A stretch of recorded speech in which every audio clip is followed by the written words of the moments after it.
ನಮಸ್ಕಾರ.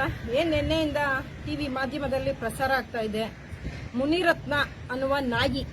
ಈ ನಾಯಿ ಹೆಣ್ಮಕ್ಳ ಬಗ್ಗೆ ಅವ್ನ ಹೆಂಡತಿ ಕಾಂಟ್ರಾಕ್ಟರ್ ದುಡ್ಡು ತಗೊಂಡ್ಬಿಟ್ಟಿದ್ದಾರೆ ಅಂತಂದ್ರೆ ಹೆಂಡತಿಯರನ್ನ ಕರ್ಕೊಂಡ್ಬಂದು ನಿನ್ ಪಕ್ಕ ಮಲಗಿಸ್ಬೇಕಪ್ಪ.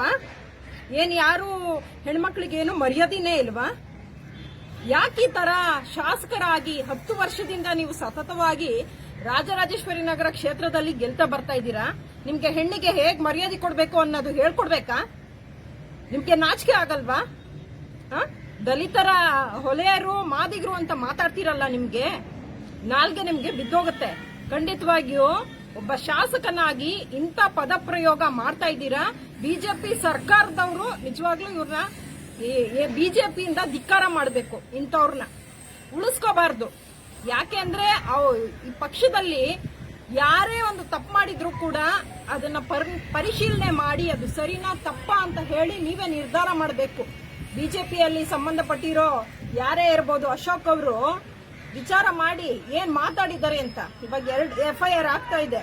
ದಲಿತರ ಬಗ್ಗೆ ಹೀನಮಾನವಾಗಿ ಮಾತಾಡೋಂಥದ್ದು ಇದೆಯಲ್ಲ, ಅದು ನಿಜವಾಗ್ಲೂ ಖಂಡನೀಯ. ಯಾರು ಇನ್ನು ಮುಂದೆ ಶಾಸಕರು ಹೆಣ್ಮಕ್ಳ ಬಗ್ಗೆ ಆಗ್ಲಿ ಯಾರ ಬಗ್ಗೆ ಆಗ್ಲಿ ಅಸಭ್ಯವಾಗಿ ವರ್ತನೆ ಮಾಡೋಂಥದ್ದು ಮಾತಾಡೋಂಥದ್ದು ನಿಜವಾಗ್ಲೂ ನಾವು ನೋಡಿದ್ರೆ ನಾವು ನಿಜವಾಗ್ಲೂ ಸಹಿಸಲ್ಲ ಇದನ್ನ. ಈ ವಿಚಾರವಾಗಿ ಎಲ್ಲ ಸಂಘಟನೆಯ ರಾಜ್ಯಾಧ್ಯಕ್ಷರುಗಳು, ದಲಿತ ಸಂಘಟನೆ ಒಂದೇ ಅಲ್ಲ, ಎಲ್ಲ ಸಂಘಟನೆಯ ರಾಜ್ಯಾಧ್ಯಕ್ಷರುಗಳು ಕೂಡ ಒಂದು ಬಂದನ್ನ ಮಾಡಬೇಕು.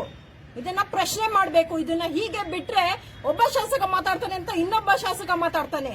ಹೆಂಗ್ರಿ ನಾವು ನೋಡ್ಕೊಂಡು ಸುಮ್ನೆ ಇರೋದು? ಹೆಣ್ಮಕ್ಳು, ತಾಯಿ, ಅಕ್ಕ, ತಂಗಿ ಯಾವ್ದು ಬೆಲೆ ಇಲ್ವಾ? ದುಡ್ಡು ಕೊಟ್ಟಿಲ್ಲ ಅಂದಿದ್ದಕ್ಕೆ ನಿನ್ನ ಮನೆ ಹೆಣ್ಮಗನ್ ಕರ್ಕೊಂಬಂದ್ ಹೆಂಡತಿರ್ನ ಕರ್ಕೊಂಬಂದ್ ಮಲಗಿಸು ಅಂತ ಹೇಳ್ತಾನಲ್ಲ. ಇವನು ಹೆತ್ತ ತಾಯಿ ಹೊಟ್ಟೆಲಿ ಹುಟ್ಟಿಲ್ವಾ? ಅಕ್ಕ ತಂಗಿರ್ ಜೊತೆ ಬೆಳೆದಿಲ್ವಾ? ಇವನು ಯಾಕೆ ಇಂತ ಕೆಲಸ ಆಗ್ತಾ ಇದೆ ಅಂತಂದ್ರೆ ಯಾರು ಎಲ್ಲ ಬಾಯಿ ಮುಚ್ಕೊಂಡು ಕೂತಿದ್ದಾರೆ. ಶಾಸಕರು ಅಂದ ತಕ್ಷಣ 2 ಕೊಂಬಂದ್ಬಿಟ್ಟಿದ್ಯಾ? ಇವ್ರು ಮಾಡೋ ಅಂತ 40% ಕಮಿಷನ್ ಸರ್ಕಾರ ಎಲ್ಲ ನೋಡಿದೀವಿ ನಾವು.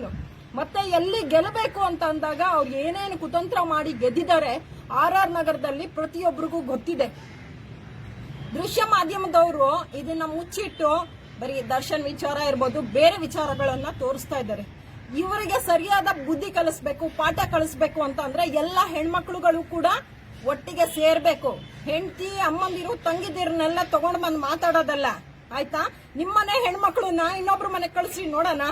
ಹಾಗಾದ್ರೆ ನೀವು ಮಾತಾಡಿದಿರಲ್ಲ, ದುಡ್ಡು ಕೊಡೋ ವಿಚಾರದಲ್ಲಿ ಅಮ್ಮನಾರು ಕರ್ಕೊಂಡ್ ಬಾ, ಹೆಂಡತಿನಾರು ಕರ್ಕೊಂಡ್ ಬಾ ಅಂತ ಮಾತಾಡಿದಿರಲ್ಲ. ಮುನಿರತ್ನ, ನಿಮ್ಮನೆ ಹೆಣ್ಮಕ್ಳನ್ನ ಕಳ್ಸು, ಎಲ್ರ ಹತ್ರಕ್ಕೆ, ದಲಿತರ ಹತ್ರ ಕಳ್ಸೋ ನೋಡೋಣ.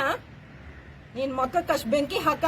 ಇನ್ನೊಂದು ಸಲ ದಲಿತರ ವಿಚಾರಕ್ಕಾರು ಬಂದ್ರೆ ಖಂಡಿತವಾಗಿಯೂ ಉಗ್ರವಾದ ಹೋರಾಟನ ರಾಜ್ಯಾದ್ಯಂತ ಮಾಡ್ಬೇಕಾಗುತ್ತೆ.